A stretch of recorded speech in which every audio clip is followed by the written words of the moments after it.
Hello बच्चों, आज हम दो परिमेय संख्याओं की तुलनात्मक अध्ययन करेंगे। यानी कि यदि हमें दो परिमेय संख्याएं दी गई हैं तो उनमें कौन सी संख्या बड़ी है या कौन सी छोटी है या दोनों इक्वल हैं, इसका पता हम कैसे लगाएंगे।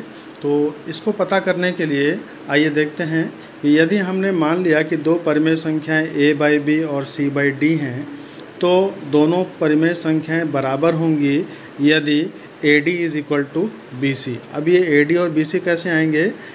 A और D तिर्यक गुणा से मिलेंगे और B और C तिर्यक गुणा से, यानी पहले संख्या का अंश और दूसरी संख्या का हर आपस में गुणा करने पर AD मिला और पहली संख्या का हर दूसरी संख्या के अंश से गुणा करने पर BC मिला।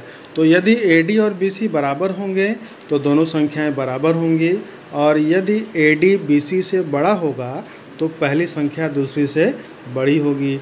इसी प्रकार यदि AD BC से छोटा होगा तो पहली संख्या भी दूसरी संख्या से छोटी होगी। आइए अब हम इसे उदाहरण के द्वारा समझते हैं। जैसे हमने ले लिया 3/5 और 15/25। तो 3/5 और 15/25 में कौन बड़ा है? इसके लिए अगर हम इसको A के प्लेस पे लेते हैं और इसको B के प्लेस पे, इसको C मान लें और इसको D मान लें, तो हमारे पास A, B और C, D प्राप्त हो गए। अब अगर हम AD ज्ञात करते हैं तो AD हमें क्या मिलता है? 3 × 25 यानी कि 75, 25 × 75। और जब हम BC ज्ञात करते हैं तो BC मिलेगा 5 × 15, 75। दोनों बराबर आ गए, यानी कि 3/5 इज़ इक्वल टू 15/25। इस तरीके से हम इसकी तुलना कर सकते हैं।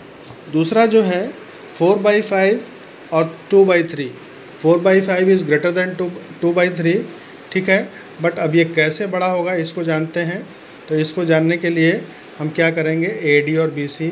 तो जब हम AD ज्ञात करेंगे तो 4 × 3, ये आपका A रहा, ये D रहा, तो 4 × 3 12। फिर 5 × 2 BC हो जाएगा 5 × 2, 5 2 जा 10, 5 दूना 10। तो 12 बड़ा है, यानी कि AD is greater than BC मिल गया। तो जब AD BC से बड़ा होगा तो कौन सी संख्या बड़ी होगी? 4/5 बड़ी हो जाएगी 2/3 से, ठीक है। इसी प्रकार से तीसरा एग्जाम्पल है 5/7 और 6/5। तो कौन बड़ा होगा? पहले आप AD ज्ञात करिए। AD इज़ इक्वल टू 5 × 5, यानी इसका और इसका गुणा हम कर रहे हैं। तो 5 × 5 क्या मिलता है? 25। फिर से जब BC हम ज्ञात करेंगे तो 7 × 6, 7 6 जा 42।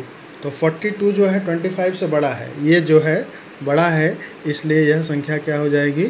बड़ी हो जाएगी, ठीक है। इसी प्रकार अगर ऋणात्मक संख्याएं दी हैं, ऋणात्मक परिमेय संख्याएं दी हैं, तो कौन सी बड़ी है कौन सी छोटी है, आइए तुलनात्मक अध्ययन करते हैं। जैसे -1/2 और 2/-3, ये दो संख्याएं आपको दी गई हैं और अब पूछा जाए कि कौन सी बड़ी है, और इनके बीच में एक बॉक्स बना दिया गया है, चिन्ह आपको लगाना है ग्रेटर, लेस या इक्वल का। तो सबसे पहला काम आप ये करेंगे कि दोनों भिन्नों के हरों को आप धनात्मक बना लें। यानी अगर हम इसमें -1 × -1 से गुणा करेंगे तो ये हमारा नया प्राप्त हो जाएगा -1/2, और दूसरी भिन्न क्या हो जाएगी? -2/3, यानी यही ऋण क्या हो जाएगा? ऊपर चला जाएगा, ठीक है। अब हमें इनमें तुलना करनी है। A हमारा हो गया -1, B हो गया 2, C हो गया -2 और D हो गया 3। तो जब आप AD ज्ञात करते हैं तो ये हो जाता है -1 × 3 दैट इज़ इक्वल टू -3। और जब BC ज्ञात करते हैं तो BC क्या मिलेगा? 2 × -2, 2 × -2 -4। अब -3 बड़ा या -4 बड़ा? देखिए, ऋणात्मक संख्याओं में जो संख्या जितनी छोटी होती है उसका मान उतना ही बड़ा होता है। यानी कि सभी ऋणात्मक संख्याओं में ऋण 1 जो होता है सबसे बड़ा होता है। फिर आगे जैसे आप बढ़ते जाएंगे ऋण 2 और छोटा होगा, ऋण 3 और छोटा होगा, ऋण 4 और छोटा होगा, यानी कि ऋण 3 और ऋण 4 में बड़ा कौन हुआ? ये, ठीक है। तो संख्या रेखा पर जब भी आप बाएं से दाएं बढ़ते जाते हैं संख्याएं बड़ी होती जाती हैं, ठीक है। तो ऋण 3 जो है ऋण 4 से बड़ा हो गया, यानी कि AD क्या मिल गया? AD is greater than BC, ठीक है। इसका मतलब ये संख्या क्या हो गई? इससे बड़ी हो गई, ठीक है। वास्तव में जैसे आप देखेंगे 1/2 जो है 2/3 से छोटा होता है, लेकिन ऋण लग जाने के कारण जस्ट अपोजिट हो गया। -1/2 क्या हो गया, बड़ा हो गया, और -2/3 छोटा हो गया।